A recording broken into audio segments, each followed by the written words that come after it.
Twelfth class. आज 26 सितंबर सन 2023। हम flamingo book की पोएम्स पढ़ रहे हैं। 2024 में आरबीएससी जो है उसमें जो सेकंड पोएम है वो नहीं आएगी। जो पुरानी वाली जो बुक है बच्चों, सेकंड पोएम जो है an elementary school classroom in a slum, वो नहीं आएगी। और जो अगली पोएम है थर्ड वाली, कीपिंग क्वाइट, ये आएगी। तो कीपिंग क्वाइट का मतलब होता है शांत रहना। कीप क्वाइट, कई बार बोलते हैं कीप क्वाइट, शांत हो जाओ। तो शांत रहना एक पोएम है। कवि जो सोचता है, जो महसूस करता है, वो लिखता है। मनुष्य जो है बोलता बहुत है। He speaks too much, non stop बोलता है और बोलता ही बोलता है, बोलता ही बोलता है, बोलता ही बोलता है, सुनता कम है। मनुष्य की आदत होती है बोलने की, बहुत बोलता है। तो कवि इसमें यह कहेगा कि आइए हम कुछ देर के लिए सब चुप हो जाए, मौन हो जाए। तो ये है एक तरह से पोएम।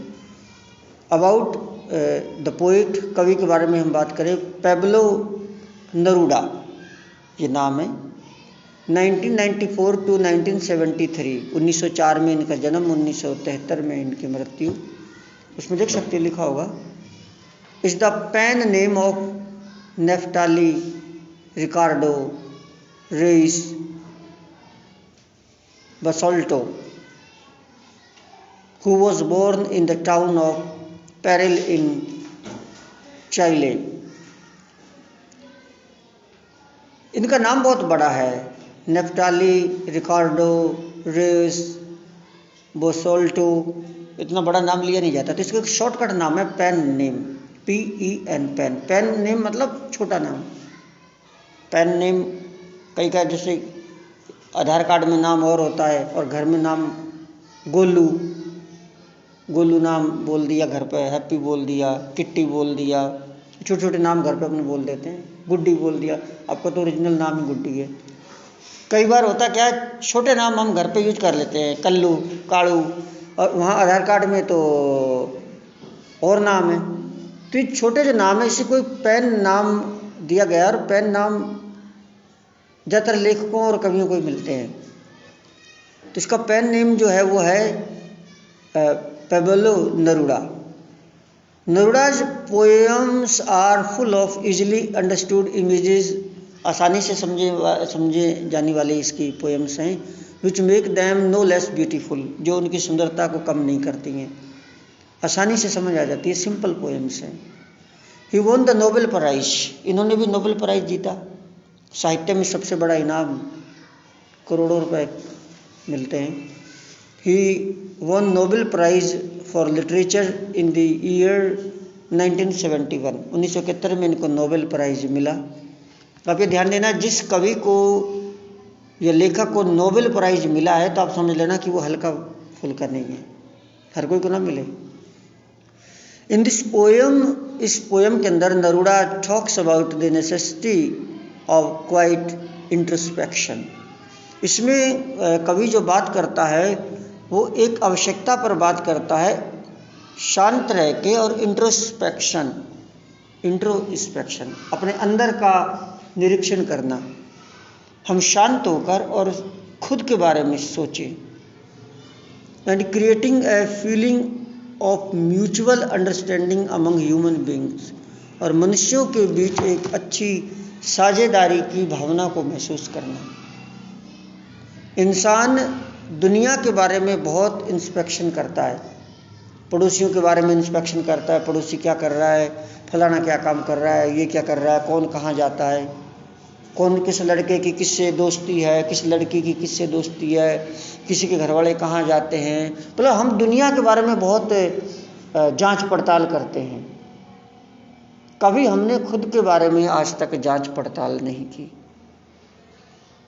और सबसे मुश्किल काम होता है खुद के बारे में जांच पड़ताल करना।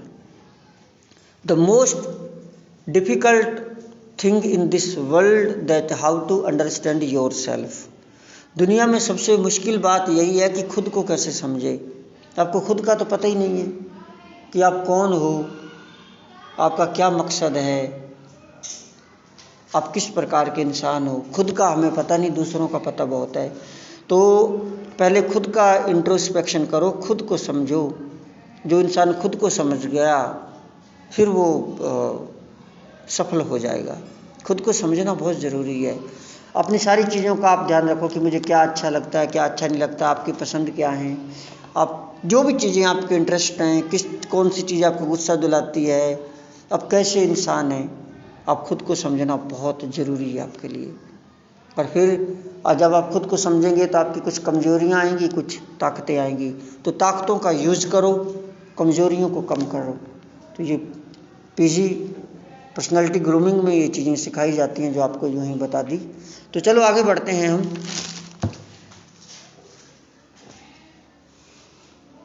Now we will count to 12 and we will all keep still.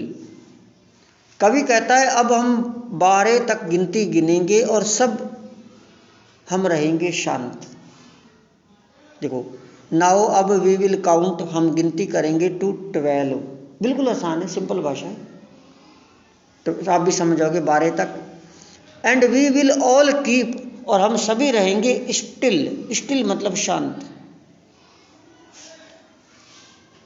मौसम स्टिल है, द वेदर इज स्टिल, शांत है, पत्ता भी नहीं हिल रहा। स्टिल मतलब एक तरह से जैसे मूर्ति, स्टैच्यू, कुछ भी ना हिले। तो कहता है हम स्टिल हो जाएंगे और 12 तक गिनती गिनेंगे सब लोग। For once on the face of the earth, सिर्फ एक बार इस धरती पर हम कोई भाषा ना बोलें। Let's not speak in any language, हम कोई भाषा नहीं बोलेंगे इस धरती पर, शांत हो जाएंगे। लेट्स स्टॉप फॉर 1 सेकेंड, आइए एक पल के लिए हम रुक जाएं। लेट्स, आइए, स्टॉप फॉर 1 सेकेंड, एक पल के लिए हम रुक जाएं। And not move our arms so much, और हमारे बाजुओं को इतना ज़्यादा हम नहीं हिलाएं। बातें करते हैं, बाजुओं को ऐसे हिलाते रहते हैं, ये वो, शांत हो जाए, नहीं हिलाएं हम, थोड़ी देर शांत तो रहे हम। Yes, it would be an exotic moment, ये बड़ा अद्भुत क्षण होगा। It would be an exotic moment, without rush, without engines, बिना जल्दबाजी के और बिना मशीनों के, विदाउट इंजिन्स। जब लॉकडाउन लगा था, फर्स्ट टाइम जब इंडिया में और पूरे वर्ल्ड में लॉकडाउन लगा, तो दुनिया ठहर गई थी। सड़कें खाली होगी, सुनसान, सड़कों पर जानवर नजर आते थे। उस टाइम जमाना शांत हो गया था, सब लोग घरों में थे। मशीनें बंद हो गई, कोई काम पर ही नहीं जाएगा तो मशीन कैसे चलेगी। मशीनें बंद हो गई, बसें बंद हो गई, सब, ट्रेन जहाँ की खड़ी हैं खड़ी रह गई, ट्रेनें बंद हो गई, बसें बंद हो गई, सब कुछ बंद हो गया था। इंसान कमरों में बंद हो गया था। तो एक दुनिया शांत हो गई थी, प्रदूषण कम हो गया था। कईयों ने कहा लॉकडाउन बीच बीच में लगता रहना चाहिए। तो अब वही बात कवि यहाँ कह रहा है कि जब हम शांत हो जाएं, पूरी दुनिया शांत हो जाए, तो मशीनें, जितने भी लोग मशीन चला रहे हैं, हाथ बंद कर देंगे तो मशीनें बंद हो जाएंगी।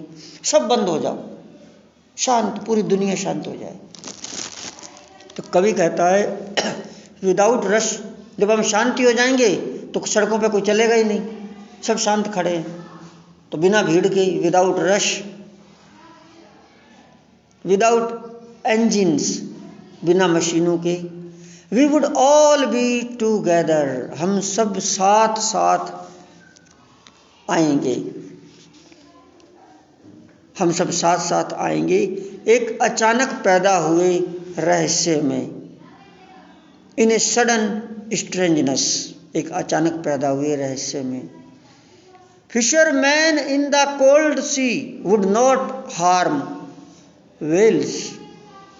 ठंडे समुद्र में मछुआरे वेल मछली को नुकसान नहीं पहुंचाएंगे। वे हर वक्त कोई ना कोई कुछ कर रहा है, every time someone is doing something. समुद्र में हजारों मछुआरे मछलियां पकड़ रहे हैं। वेल मछली जो सबसे बड़ी होती है, वेल मछली विश्व की सबसे बड़ी मछली होती है। मछुआरे ऐसे हैं कि वेल मछली को भी पकड़ लेते हैं और उसको भी काट के खा जाते हैं, उसका भी शिकार करते हैं। तो ये कवि ये कहना चाहता है कि जब वेल मछली को नहीं छोड़ते तो छोटी मोटी मछलियों को कौन छोड़ता होगा। मछली का तो बहुत ज़्यादा व्यापार होता है, समुद्रों में मछली पकड़ना, मछली लोगों का खाना। मछली में बहुत ज़बरदस्त प्रोटीन पाई जाती है। देखो ये बात मैं यहाँ शेयर कर दूँ, हो सकता है किसी को अच्छी ना लगे, उसके लिए माफ़ी चाहूँगा मैं। साइंस ये मानती है कि मछली के अंदर बहुत बहुत ज़बरदस्त गुण वाली और शक्ति वाली चीज़ें पाई जाती हैं, क्योंकि मछली जो होती है वो चीज़ें खाती है जो आप और हम नहीं खाते। मछली समुद्र में होती है और समुद्र में देखिए आप मछली कैसी कैसी चीज़ें खाती है, ऐसी ऐसी, जैसे कहते हैं ना समुद्र में तो मोती हैं, मछली समुद्र में से ऐसे ऐसे कीड़े, ऐसी ऐसी चीज़ें खाती हैं जिनके अंदर पता नहीं क्या क्या गुणवान चीज़ें हैं। और वो मछली ने खाई, मछली के पेट के अंदर आई और मछली से फिर इंसान ने खाई, तो वो चीज़ें इंसान के भोजन के रूप में इंसान के पेट के अंदर गई। तो इसलिए बहुत ज़्यादा लोग दुनिया में मछली खाते हैं, जो मांसाहारी लोग होते हैं, क्योंकि मछली के अंदर प्रोटीन है, मछली का तेल है, पता नहीं क्या क्या चीज़ें हैं। एक और चीज़ मैं बताऊं, कितनी भी बर्फ़ हो, इंसान को बर्फ़ में ढक दो इंसान मर जाएगा, किसी और जानवर को बर्फ़ में ढक दो जानवर मर जाएगा। बर्फ़ की सिल्लियाँ बन जाती हैं समुद्र में, ऐसे सर्दियों में बर्फ़ जम जाती है और बर्फ़ जब जम जाती है तो मछली बीच में दब जाती है, कितनी शीत में। लेकिन जब बर्फ़ खुलती है 2-3 दिन 4 दिन 2 महीना बर्फ़ नहीं खुलती, मछली बीच में ढकी रहती है।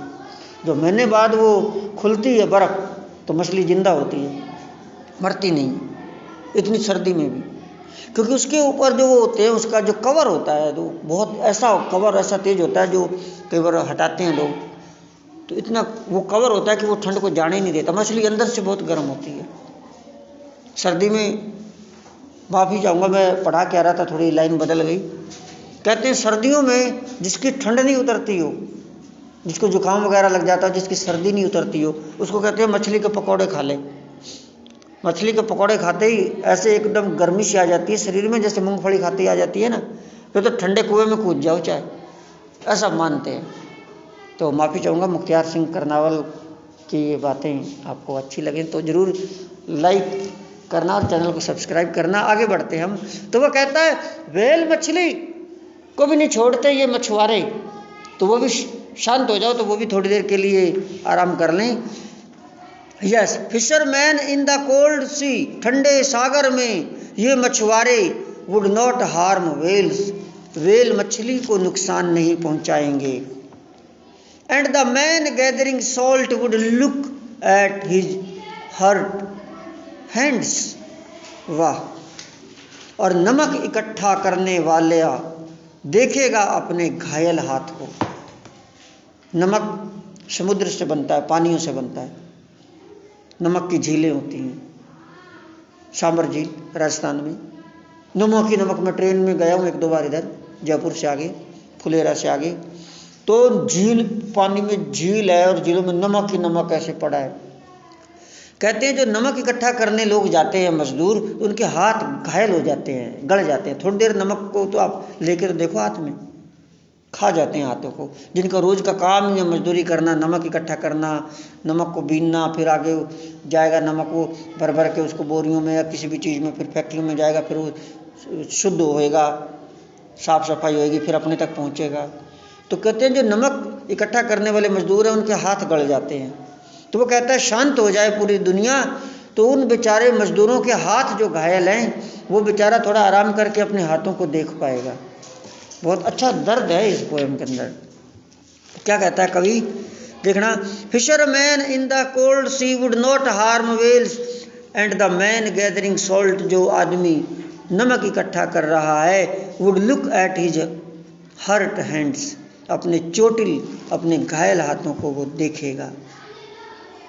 Those who prepare green wars, अरे जो युद्धों की तैयारी कर रहे हैं, दोज वो लोग, अरे यूक्रेन, रूस, रशिया, उत्तर कोरिया, चाइना युद्धों की तैयारी कर रहे हैं। और शीत युद्ध वो होता है जो मतलब कोल्ड वॉर जो अभी बातों से चल रहा होता है, वो शीत युद्ध है। जब हथियार निकल आएंगे तो फिर असली युद्ध हो जाएगा। Those who prepare green wars, वे जो वे जो तैयारी कर रहे हैं नए युद्धों की। ग्रीन मतलब हरा, हरा मतलब नया। नो, जो हरे या नए युद्धों की तैयारी कर रहे हैं। वॉर्स विद गैस, अरे राम, गैसों से युद्ध की। गैस, ऐसी जहरीली गैस एक बार छोड़ी तो पूरी दुनिया नष्ट।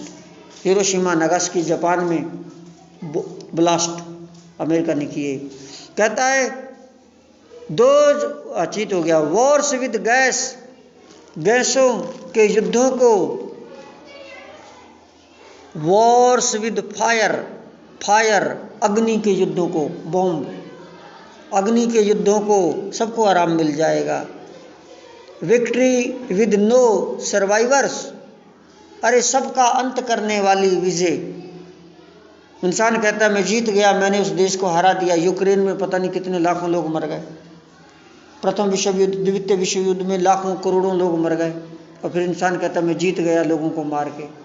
क्या है वो जीत? विक्ट्री विद नो सर्वाइवर्स, अरे ऐसी जीत, विक्ट्री जिसका कोई बचा ही नहीं। अशोक महान जब युद्ध में, कलिंग के युद्ध में लाखों लोग मरे हुए उसने देखे थे, तो तब उसने बौद्ध धर्म ग्रहण कर लिया था अशोक महान ने, और युद्ध करना छोड़ दिया था। तो विक्ट्री विद नो सर्वाइवर्स, ऐसी विजय जिसमें कोई बचे ही ना। Would put on clean clothes, वे पहनेंगे साफ कपड़ों को। आज वो युद्ध से, खून से हटकर साफ कपड़े पहनेंगे। And walk about with their brothers, और अपने भाइयों के साथ जाएंगे, उनके पास जाएंगे। And walk about with their brothers, अपने भाइयों के साथ चलेंगे, चहलकदमी करेंगे। In the shade doing nothing, छाया में आराम के साथ, छाया में आराम के साथ। हाय हाय लग रही है दुनिया को, हाय हाय। आराम तो कोई करना ही नहीं चाहता, बस भौतिक सुख प्राप्त करना चाहता है। एसी हो जाए, कार हो जाए, फ्रिज हो जाए, ये हो जाए, और बड़ी चीज़ हो जाए, ज़मीन हो जाए, नाम हो जाए, बस हाय हाय लग रही है लोगों को। आगे बढ़ते हैं। What I want should not be confused, मैं चाहता हूँ कि मत समझना गलत, ब्रह्मवश। What I want should not be confused with total inactivity, संपूर्ण कर्मण्यता, कि कोई कर्म नहीं करेगा, एकदम निष्क्रिय जीवन। इनएक्टिविटी, कोई एक्टिविटी नहीं होगी। Life is what it is about, जीवन है इस सब का केंद्र। I want no truck with death, मैं नहीं चाहता कि मृत्यु से कोई नाता हो, कोई ना मरे। I want no truck with death. Truck, truck मतलब कोई भी नाता, contact. I want no truck with death, मौत से मैं कोई नाता नहीं चाहता। ऐसा आदर्शवाद कभी पुराने ज़माने में था, अब तो ऐसा है ही कहाँ, अब तो इंसान के पास टाइम ही कहाँ है। If we were not so single minded, अगर हम इतने दृढ़ निश्चयी न होते, दृढ़ निश्चयी मनुष्य बहुत है। If we were not so single minded about keeping our lives moving, अपने जीवन को चलाए रखने को, कि हमारा जीवन चलता रहना चाहिए, हाय कमाई हाय कमाई, और एक बार हो सकते कार्य शून्य, and for once could do nothing, एकदम कार्य शून्य हो जाते कि हमें कुछ नहीं करना। परहैप्स अ ह्यूज साइलेंस, शायद एक विशाल चुप्पी, माइट इंटरप्ट हिज सैडनेस, इस उदासी को तोड़ सके। Might interrupt this sadness of never understanding ourselves, कभी स्वयं को न समझ सकने की, and of threatening ourselves with death, और स्वयं को हमेशा धमकाते रहने की मृत्यु से। जो उदासी है वो अगर उसको तोड़ दिया जाए तो फिर हम स्वयं को समझ पाएंगे कि इंट्रोस्पेक्शन हो जाएगा कि हम कौन हैं, हम क्यों आए हैं दुनिया में। और स्वयं को हमेशा धमकाते रहने की मृत्यु से हम दुश्मनियाँ मोल लेते रहते हैं, मृत्यु की धमकियाँ देते रहते हैं। इससे दूर हटे, हम सब शांत हो जाए, चुप हो जाओ, सारे चुप हो जाएं तो लड़ाई बंद हो जाए। एक ही चुप हो जाए तो लड़ाई बंद हो जाए। तो दो ही तो लड़ रहे हैं, एक चुप हो जाए, अंदर बढ़ जाए, अंदर प्रवेश कर जाए, लुक जाए, लड़ाई बंद है। वो कहता है अरे हट, तभी तो लड़ाई होती है। खैर इसको पूरा करते हैं बच्चों, लंबी होगी poem. Perhaps the earth can teach us, शायद धरती हमें सिखा सकती है। As when everything seems dead, और बाद में जीवित, और शायद धरती हमें सिखा सकती है। As when everything seems dead, और बाद में हर चीज जो मरी हुई है जीवित सिद्ध होती है। And later proves to be alive, और मरी हुई हर चीज बाद में जीवित सिद्ध होती है।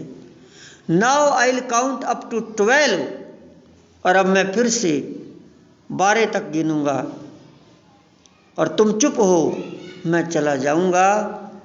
Now I will count up to 12 and you keep quiet and I will go, you keep quiet and I will go. आप चुप हो जाना और मैं चला जाऊंगा, मैं चला जाऊंगा। तो ये पोयम बच्चों आपकी कीपिंग क्वाइट, शांत रहना है, जो हमें ये बताती है कि मनुष्य हाय हाय को छोड़े, शांत हो जाए, और शांत होकर 2 वक्त की रोटी तो चाहिए इंसान को, कपड़ा और रोटी, तो कितनी ज़िंदगी अच्छी हो जाएगी। सब लड़ाइयाँ ख़त्म, सब कुछ ख़त्म, कत्लेआम, खून खराबा ख़त्म। तो मास्टर मुख्तियार सिंह करनावल अलवर राजस्थान के साथ आपने ये पोयम पढ़ी 12th क्लास। अगर अच्छी लगी हो तो चैनल को सब्सक्राइब कीजिए। Thank you so much.